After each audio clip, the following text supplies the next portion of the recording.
Hush Little Baby by Joanna Barnard. Read by Clare Corbett and Daniel Weyman. Prologue. Sally. As soon as we got him home, it started. I obsessed about him dying. I had been all bravado in the hospital, smug with my dark-eyed little bundle and dosed up on painkillers. Holding him felt like the beginning of everything. I kept whispering his name. Oliver. Oliver. Relishing the taste of it on my lips. I breathed his newborn scent, stroked his tiny fingers one by one. We hadn't known we were having a boy. When we brought him home, via an alarming car journey, had other drivers always been so careless? I showed Oliver his bedroom. Everything seemed too neutral now, too mild, too magnolia, to contain this spirited, coal-eyed boy. I'll repaint it, I promised him silently. I'll buy a blue rug and big animal stickers for the walls, and a height chart so we can watch you grow. Richard believed in putting babies in their own room from the start, so I dragged a single mattress down from the loft and lay curled on it that first night, my arm outstretched at an awkward angle so that I could reach his basket, touch his hand, feel his chest rise and fall. I started to see danger everywhere. Stairs were terrifying. Ours, in our Victorian house, were steep. I would stand at the top with my little boy tight in my arms, frozen for minutes on end. I counted each tentative step, wondering if it was better to hold him in both arms. But what if I fell? Or hold the banister with one hand? But what if I dropped him?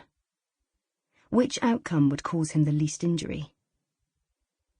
One of Richard's friends made a throwaway comment during his not altogether welcome visit on day 3. There was a lot of manly backslapping and clinking of beer bottles going on.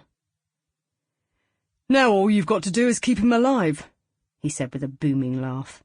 "How hard can that be?" Sick fear instantly pooled in my stomach.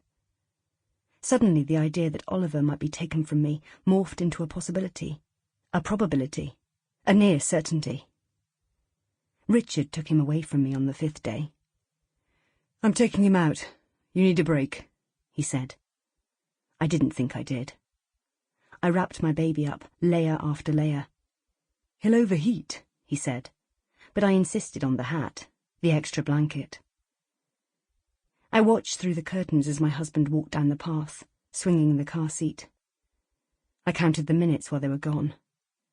37, 38. "Have a bath," Richard had said. "Read a magazine. Rest." I didn't rest. I paced. I gnawed at my nails. I saw car crashes, abductions, fires.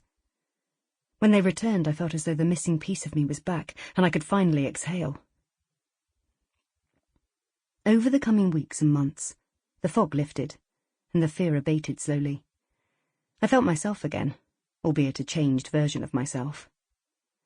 Life took on a slower pace than it had before. I saw the world in a different way. I watched with a new parent's tireless fascination as Oliver learned to smile, roll over, grip his toys.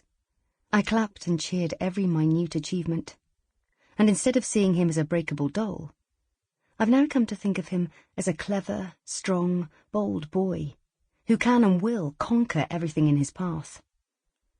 I suppose what I'm saying is, I've relaxed into motherhood. More fool me.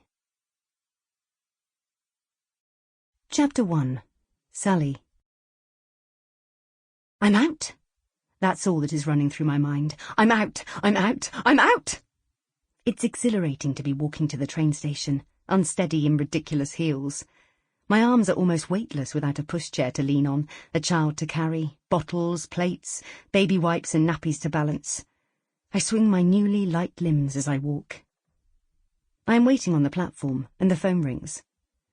The cry in the background is high-pitched, different. Richard's voice is irritable and terse, as without preamble he fires questions at me. "What time was he fed? Did he eat at all? Have you given him any Calpol or anything? Has he slept today?" The undercurrent of it all. This is your fault. Sample complete. Ready to continue?